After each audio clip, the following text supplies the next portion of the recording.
polymorphism. So the next object-oriented programming principle, polymorphism. I think everyone know poly, common definition, many. Morphism means forms.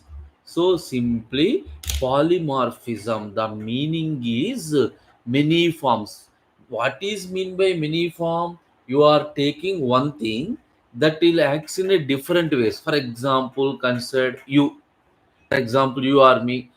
So right now I am teaching something to you. Yes or no? So I am a teacher and I am learning some new topics from another person. I am a student. For example, I am a father, I am a son, etc. That means depending upon the situation, I only the one person acts in a different ways. That is polymorphism. You got the concept? Now this polymorphism is applied on operators, is applied on methods also. Generally this polymorphism is divided into two types. One is overloading, second one is overriding. Whether you are moving to Java or Python, whatever the programming language, the definition is same. Polymorphism means one thing behaves in a different ways. Two types of polymorphism: overloading, overriding. Generally, this overloading is called static polymorphism or compile time polymorphism. This overriding is called dynamic polymorphism or runtime polymorphism. Okay, anyway, first we will move to overloading. Here, overloading is applied for operators. First step. That means what is the concept here? Operator overloading. Anyone give an example operator that behaves in two ways? Anyone? One operator that behaves in two ways. Any one operator? Anyone?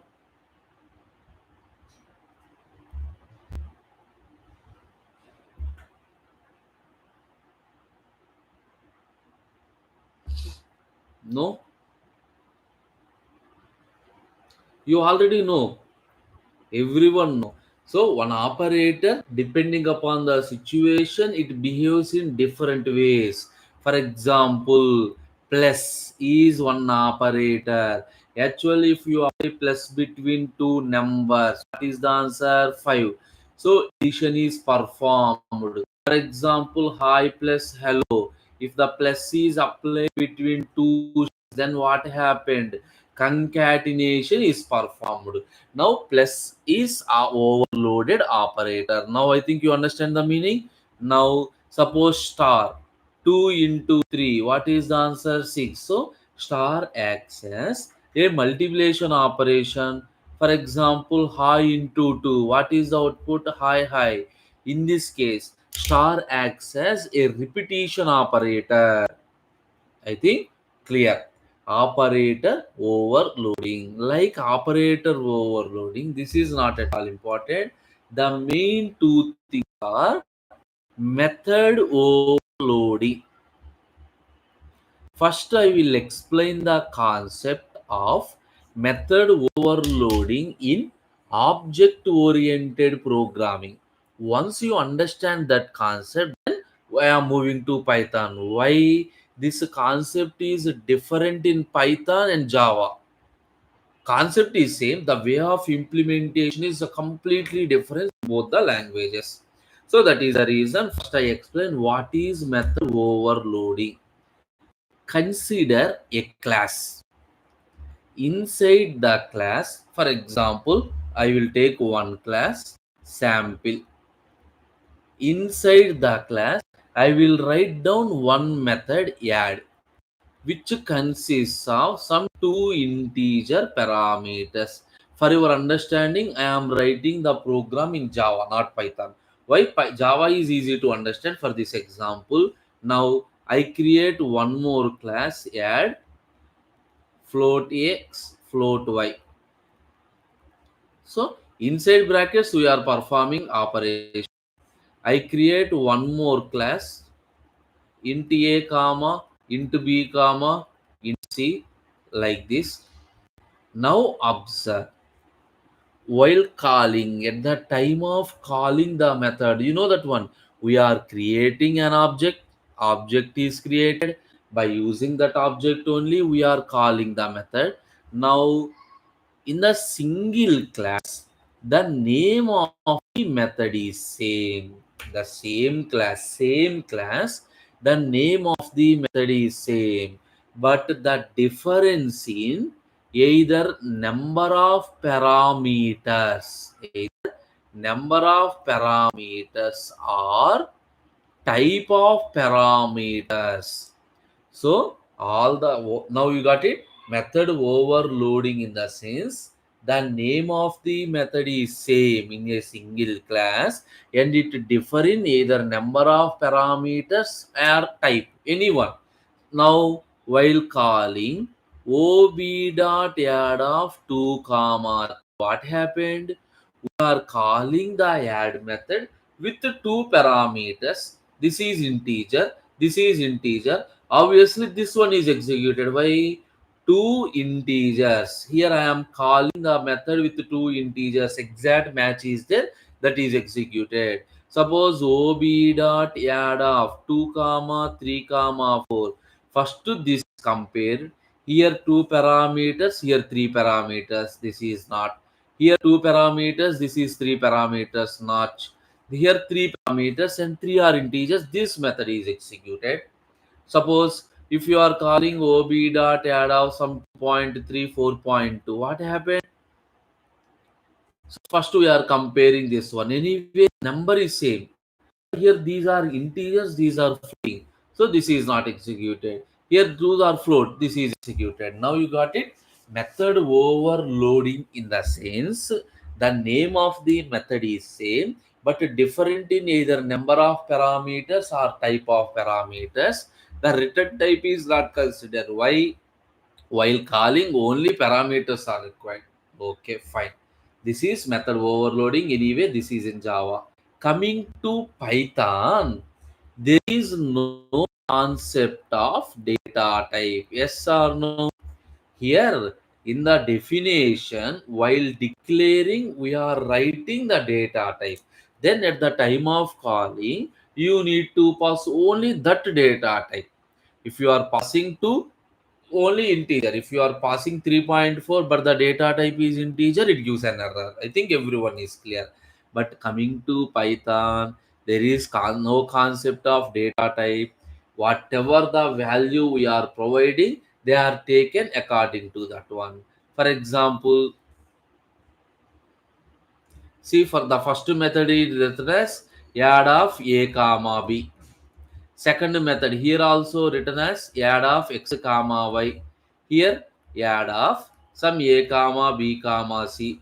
If I am calling the method ob dot add of 2.3 comma 4.2, which one is executed? First one or second one? So very difficult. Why?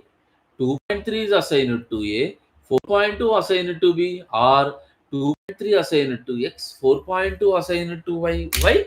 There is no concept of data type. There is no concept of data type. So in Python, the method overloading is not possible directly. Even though you are calling the method with a different number of parameters, always the last calling method is executed. The last calling method is executed. Now you understand why there is no concept of data type. Then if you are calling with 2 comma 3, the first one or second one, both can take the values. Okay. Now I will execute one program related to this method overloading.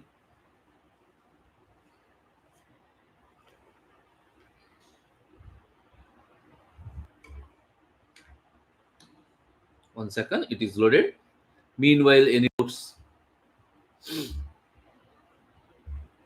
Okay. Now remove this one. class, whatever the example we discussed, I will explain the same add example. Understand carefully. Some student def add of a comma b, print a plus b, print a plus b. So inside the student class, one method is defined, a comma b, we are adding. But you know that one, these are the instance methods. By default, every method is instant. So you need to write self comma. If the method is written outside the class, then self is not required and we call that one as the function. But if the method is written inside, then you need to use the self keyword and you can access self dot a plus self dot b. This is one add method to perform addition. Now, for example, to avoid confusion, I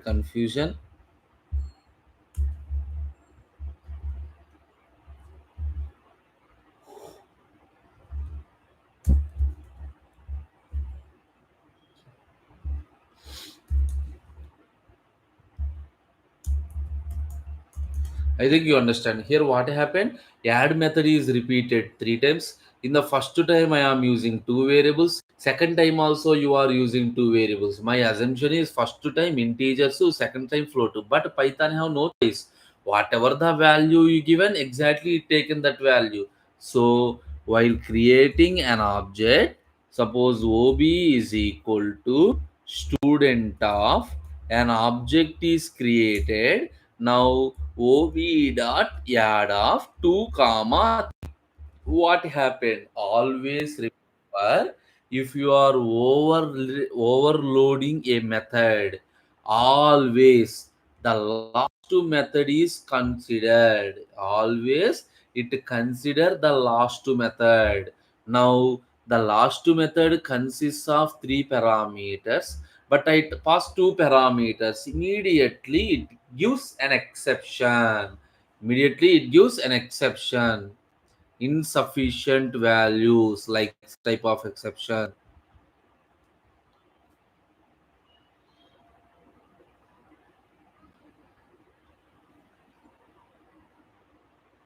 One second. For the first time only it will take some time, the next time onwards it will be free.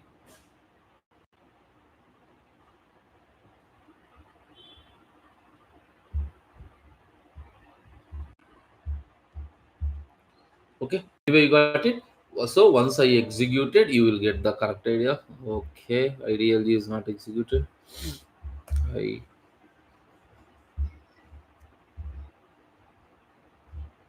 DLE,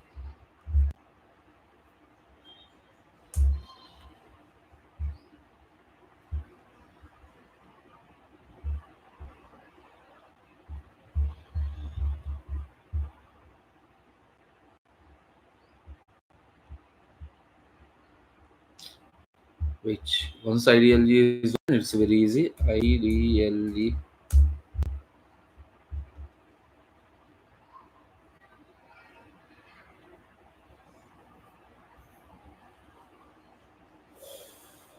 always remember, even though you are trying to write method overloading, it is not possible. Only the last two method is executed. Then how do we achieve overloading? You know the concept. How do we achieve? By using variable length argument. Why? In Python, data type is not a constraint. The only constraint is number of arguments. If you are using variable length argument, what happened? If you call the function with two parameter, it will take two parameter. If you call the function with three parameter, it will take three parameters. Now you got it. By so simply, whatever the example you understand in length arguments, exactly same example.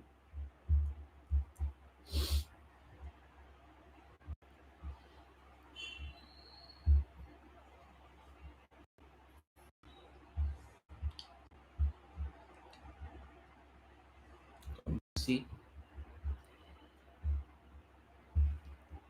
control V, control S.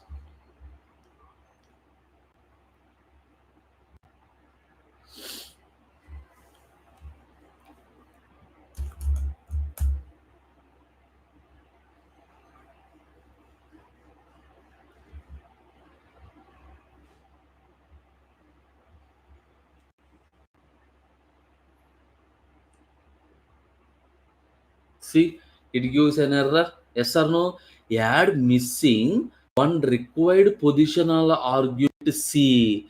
That means in system point of view, only this method is considered. Even though you are writing this, there is no use of such method. There is no use of such method. So that is the reason 2 is assigned to this A, 3 is assigned to this B. For C has no value. That is the error. C has no value. See, student add missing one required positional argument C. That is the problem. Now everyone clear? Method overloading. Method overloading. Next one, method overriding. In this, we are taking minimum of two classes. We are taking minimum of two classes. In parent class, we defined one method. Parent class, we have one method with definition. In the child class, automatically that method is available. But in the child class, if you are redefining, then it is called overriding. Understand? Overloading in the sense in the same class, overriding in the sense multiple classes. Overriding means multiple classes. Now class sample 1 def display 1 of self,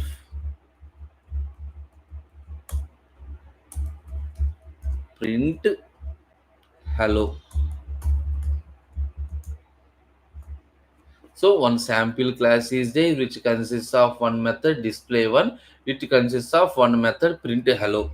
Okay, now overriding, that means you need to create one child class some sample 2, within brackets you are writing sample 1. Yes or no?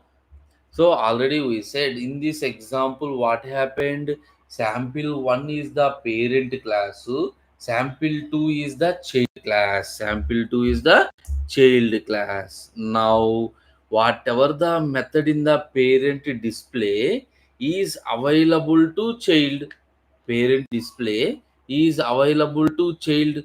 For example, des display self print hello.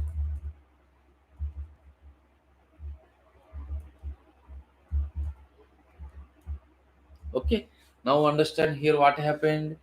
So sample 1 consists of one method display 1, sample 2 consists of one method display, sample 2 consists of one method display along with their display 1. Okay, just a normal procedure. Now here instead of display, if I used the term display 1, if I used the term display 1, what happened? Actually display 1 is available to the child class, available to the child class. Suppose in child class we are overriding the method, that is we are redefining, we are redefining. Okay, now create an object ob dot add of, sorry, display one of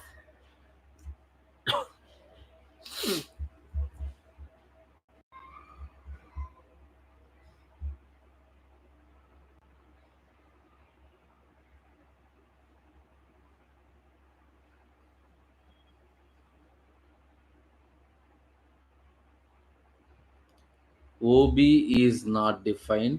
So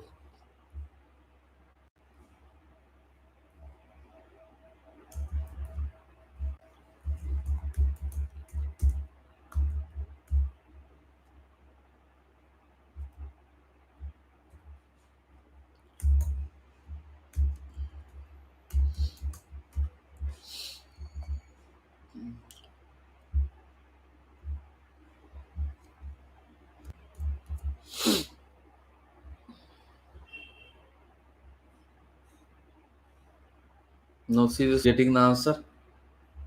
Hello. So whenever you are doing this one, which display one is executed? The sample display one is executed. Even though the same method is available in the parent, that method is inherited to child class. In the child class, we are printing the same procedure. This is inheritance and polymorphism. Inheritance, polymorphism. Next, give me 1 minute. 1 minute, please.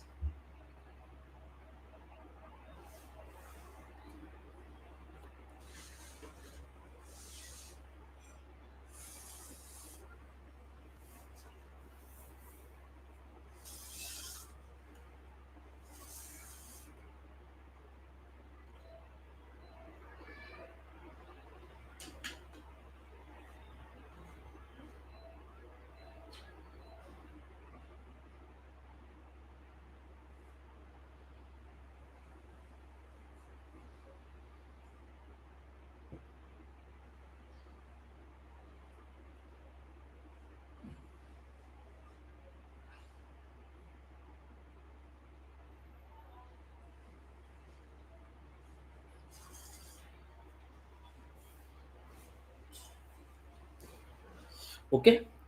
So I think polymorphism is clear. Polymorphism is clear. So OB2 display overriding the method in the child class.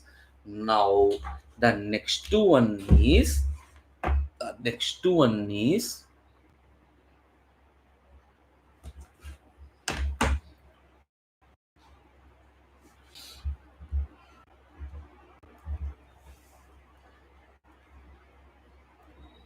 encapsulation.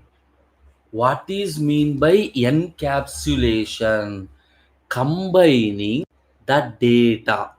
Data means the variables and the methods into a single unit.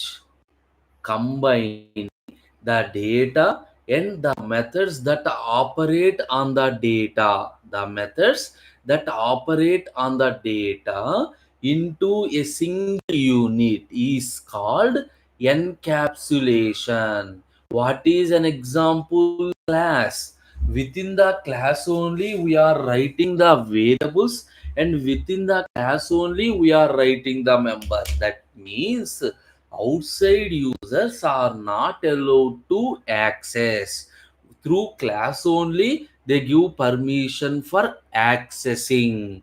Once the term access occurred, we have one term, access specifier. What is mean by access specifier?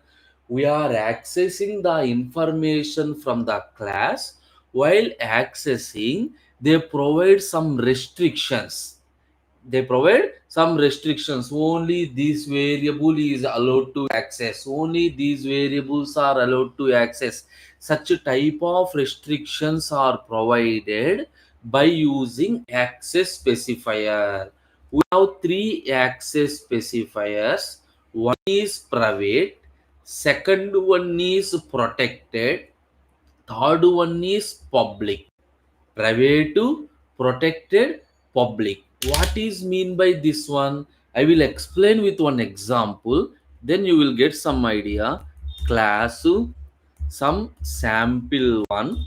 Okay, inside the class we are writing some constructor for initialization, self, roll number, some name.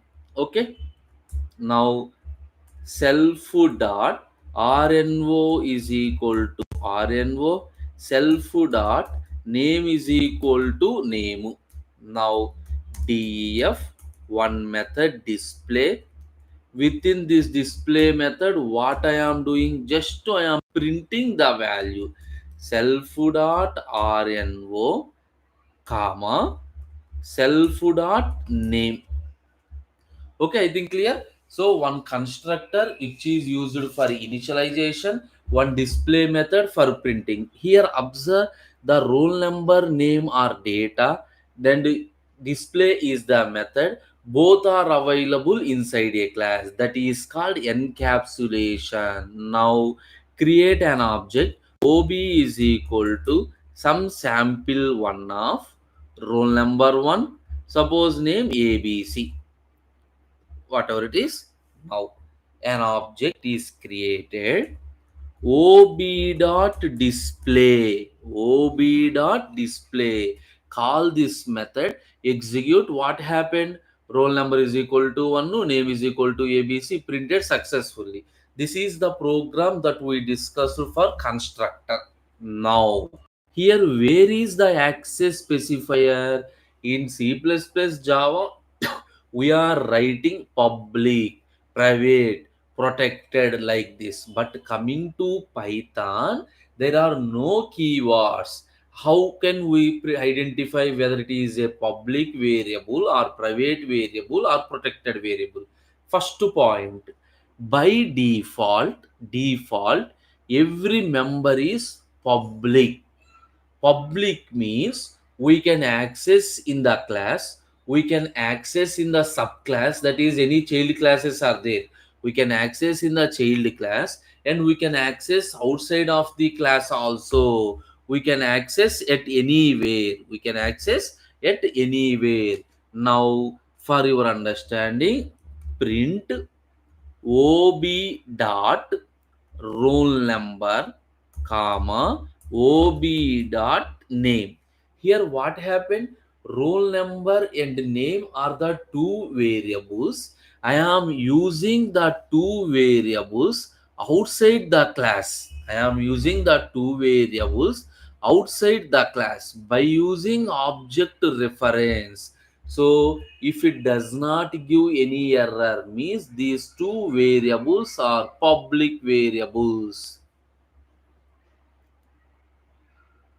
Now this is for calling the display method. The first line is for calling the display method. The second line is for I am printing the value. Now you got the point. Public means we can access anywhere. Now before the variable, if I used double underscore, remember, before the variable, if I used double underscore, then such variables are called private variable. Such variable are called private variable. Remember, it is not possible to print the private variable. First, I will place comment. It is not executed. Now check.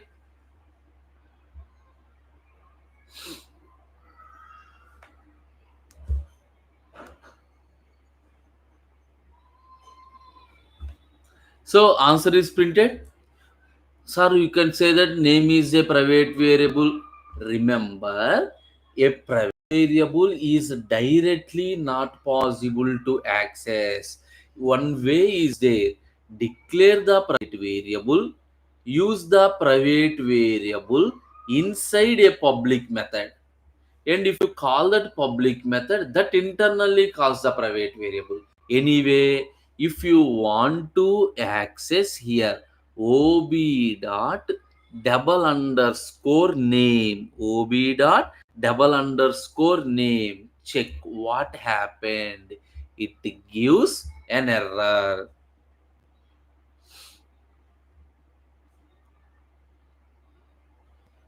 Error.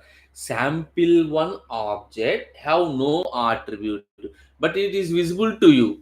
But it displays the error. No attribute. No attribute. Now you got the point. So private variable is not accessed outside. Third one, single underscore.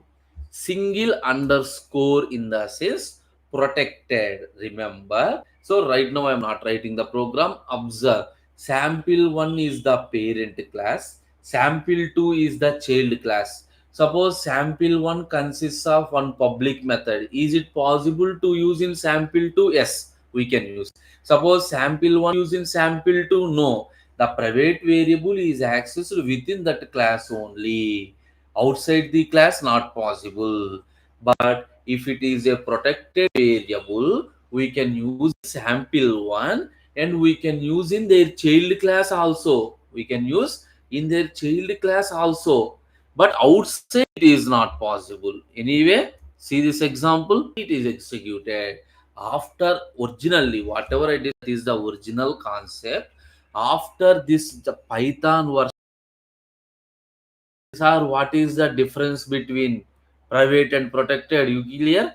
Private means not in the child class. Protected means in the child class also. Protected means in the child class.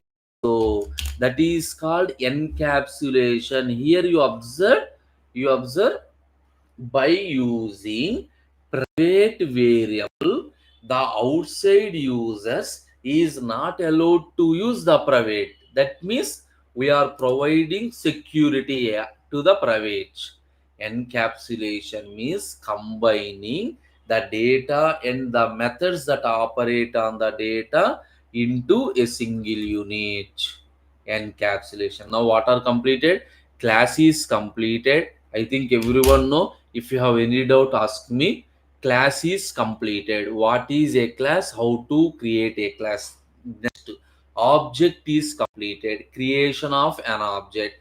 So, and then constructor. How to create a constructor? What is the use of constructor? Next to three different types of variables and three different types of methods. After that, the concept of inheritance. Next, in the today, first we will discuss polymorphism. I will repeat within 1 minute. Polymorphism, overloading, overriding. Simply overloading is directly not possible. Even though you are trying to overload, always it consider the last method. Overload, always it consider the last method. Overriding means minimum two classes are required. Whatever that method available in the parent class, obviously that method is available to the child class. But in the child class, if you are redefining, that is overriding.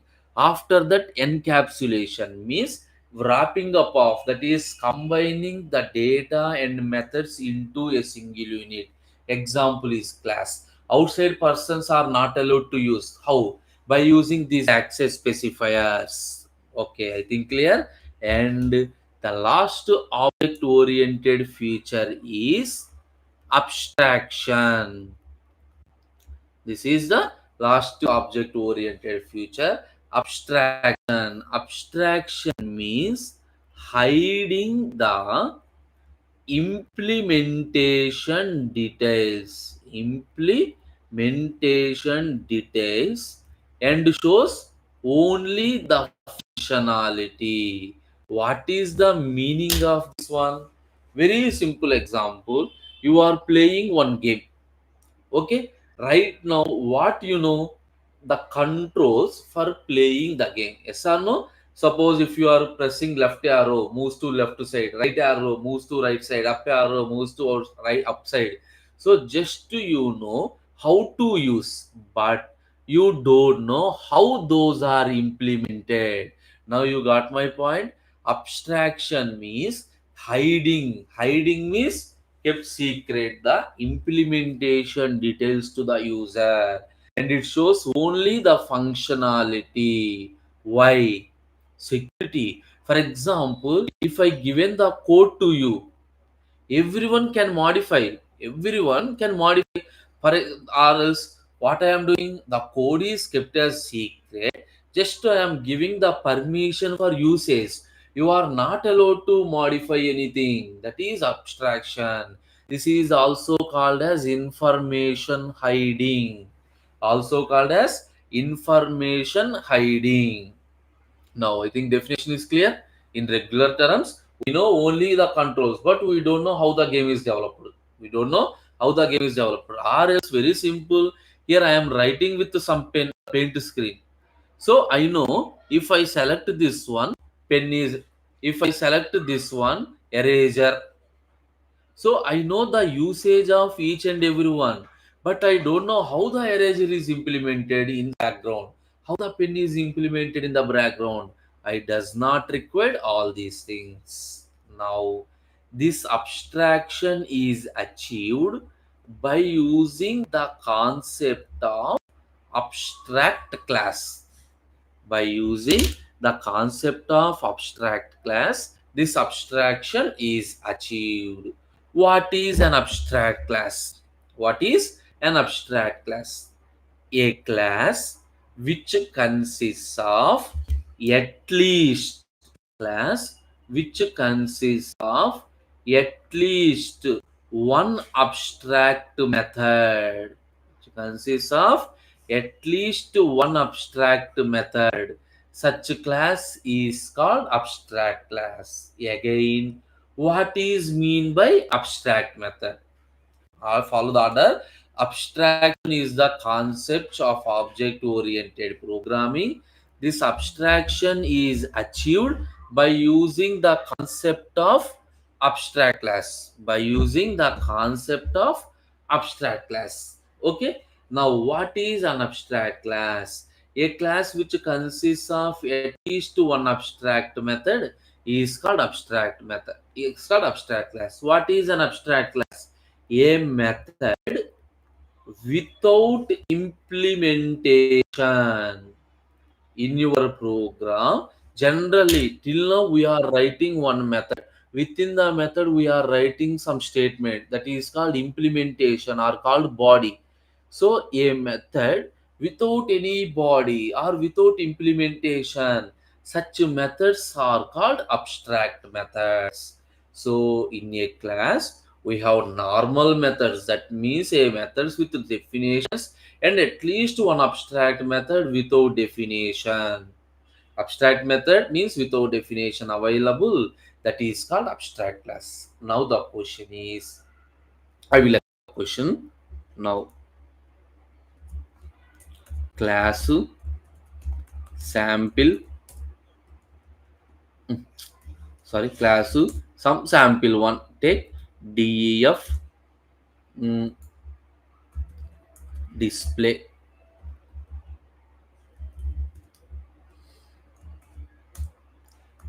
pass def display one. My class sample one consists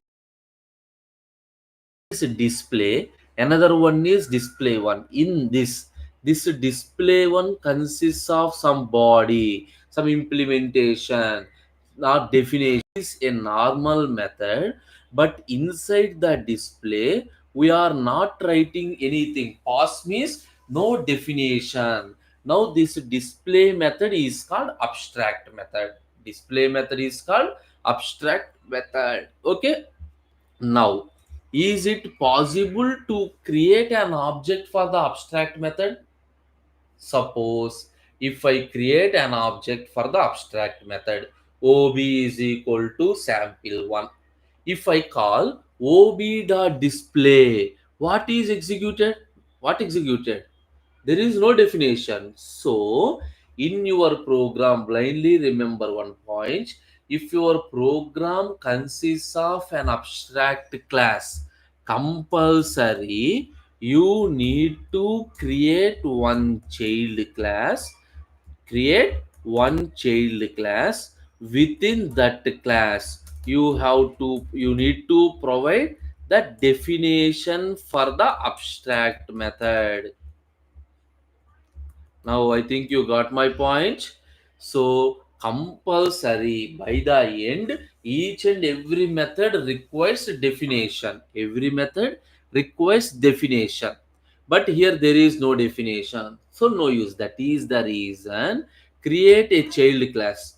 Once a child class is created, obviously all the methods of the parent are available.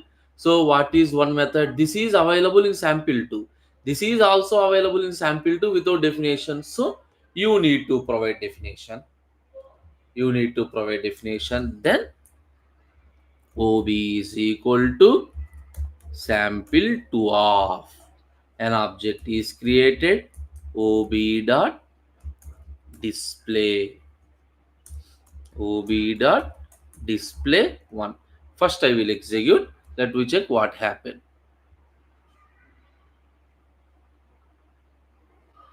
So executed perfectly. Yes or no? OB dot display, this is executed good. OB dot display 1, this is executed. But remember, here this is not the concept of abstraction. This is not an abstract class concept. Why? For regular methods also, we can use pass keyword. For regular methods also, we can use pass keyword. Then how can you specifically say that this is an abstract method? That is the reason, to achieve this concept abstract class, we have one predefined module ABC. The module ABC is available. This module consists of one class capital ABC. Capital A means abstract base class. Now what I am doing, from ABC import ABC. I think you know the meaning. What is the meaning? From ABC. That means from the ABC module. From the ABC module, we are importing the class ABC. Here, capital ABC means abstract base class. Now, the first class inherited from this ABC, then only it is possible. Anyway, I will check one more time. Executing display as the abstract method. Even though you are not writing, not a problem. The program is executed successfully, but the program does not achieve abstraction. When it is achieve abstraction, in Java there is no problem. Without definition, only one concept, that is abstraction. But in Python, we can use pass keyword in normal, which consists of abstract base class. The parent class has to inherit this ABC by default. Then this is an abstract method. So if you want, see, abstract method at the rate, save and run, you are getting answer. What happened here? If you want, you can add the decorator. You can add the decorator above display. Then 100% it becomes abstract method. There is no confusion. It becomes abstract method. There is no confusion. Clear? This is the way to achieve abstraction. This is the way to achieve abstract class. Now finally, all the object oriented principles are completed, but one is pending. That is the problem of multiple inheritance. Generally, that is called diamond problem. That is called diamond problem. Okay. Now, what is diamond problem? Anyway, I will explain class in this session only. Wait for 5 minutes. I will explain this diamond problem. So A, B, C, D. Observe the shape. Assume A is the parent class. Assume A is the parent class, which consists of method M, which consists of a method M. B is the child class. Now B consists of method M. Yes or no? M. C consists of method M. Yes or so consists of M. So for this inheritance. Now D consists of method M, that is from B or from C. So if you return statement, compulsory this method is shared among B and C. 100% the problem is there. The method of A is shared by B. In the B, we can, if you want, you can override. If you are not interested, ignore. In the C, if you want, you can override or else ignore. Now D consists of which one? I think you understand my problem. Class sample one DEF. For example, assume some method name is self print in class sample one. I printed one message like this. Okay, remaining things are not required. Class sample 2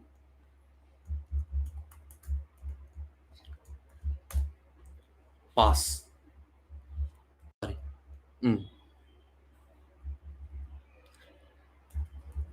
Here what happened? What is the meaning? Sample 1 is the parent class, sample 2 is the child class. Obviously, the parent class method M1 is available in sample 2. Yes or no? I written pass in the sense right now I am not interested to do anything. In that situation, to syntactically error, if you are not writing, so to avoid syntax errors, I written pass means so here I am not writing any statement. Even though you are not writing what happened, M1 method is available because of inheritance. Class sample 3 of sample 1. Here also I written pass. Now sample 3 also consists of same method. Sample 3 also consists of same method M1. Now class sample 4, it is inherited from two classes, sample 2 comma sample 3. Here also I am not doing anything. Now what is my agenda? Sample 1, here I will change in multiple ways. Sample 1 consists of one method M1. Because of inheritance, the same method M1 without overriding. Understand my topic? Here I am not doing any overriding. That is the reason first I explained polymorphism. Same M1 method available. Same M1 method is available. Same M1 method is available here also. Now OB is equal to sample 4. An object is created. OB dot M1. Execute what? In class sample 1. No error. I already said sample 2, sample 3. How? Same methods. From which method we are executing? It leads to confusion. But here without any confusion, give the answer. Why means sample 4 is inherited from these two. This M1 method is not overridden. Whatever available directly you are using. Then what is the problem? If you are not doing any overridden, then there is no problem. Now, next to case, what I am doing, see this one. In sample 2. Now what happened? Sample 1 M1 method, sample 2 I am overriding. In sample 2 override M1. Suppose in sample 3 I am not doing any overridden. Now sample 4 consists of which M1 method? Always inherited from these two only. Remember the point. If the parent method is overridden, then that is considered. In sample 2, sample 3, sample 2 overridden is occurred. So taken from sample 2. Check this one. Yes or no? Not only the order. For example, here you return 3, here you return 2. That is not a problem. Again, the output is sample 2 only. Okay, that means what is my second point? if the parent m1 method is overridden in any one of the parent, not both. First case is 0. Parent 1, parent 2 not overridden, directly I am taken. Second case is it is overridden in any one of the class. From that class we are taking. So in my example, I overridden in sample 2. So take from sample 2. Suppose if you overridden sample 3, take from sample 3. That is not a problem. Now, what is the last case? Suppose if the method is overridden in both the parents, it is overridden in sample 3 and sample 2. Then it consider the order. It consider the order in which order we are inheriting. So first here which class is there? Sample 3. So I am getting the class from sample 3. I am getting the method from sample 3. Diamond method solution. Diamond method in the sense, understand this is a most important interview question. The diamond problem. So a is one class which consists of one method. That method is available to their both the children m. Suppose from both the children one more child is inherited. Now, so the child class, that is this class, consists of which m. For that I have three solutions.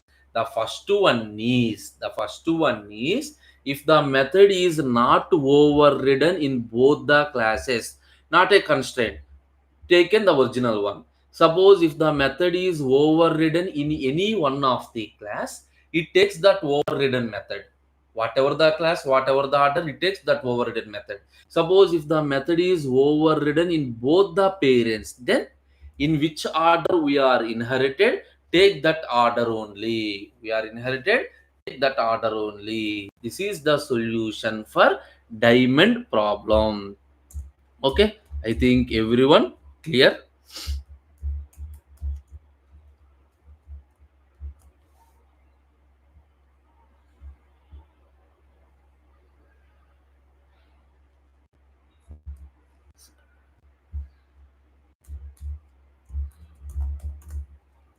So that is not required for you.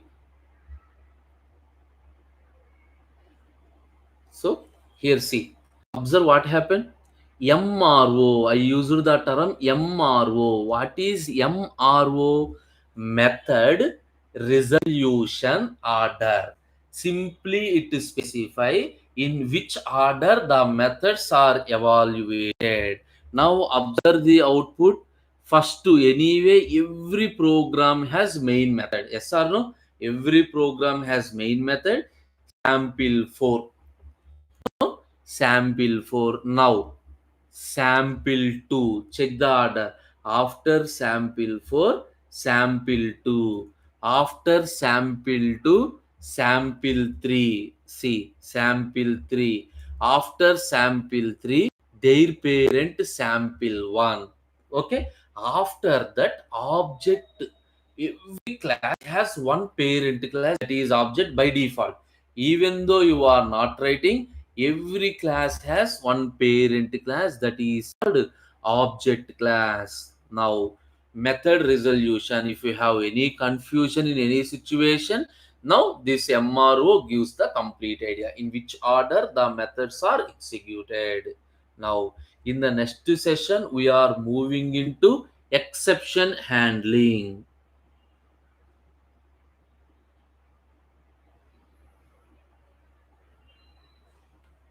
So variable length argument, already that concept is completed. So if you please go back through the previous video and go to the variable length argument. If you have any doubt, intimate me. I will explain in the next session. That's not a problem. First to go to that video. Okay. Any doubts?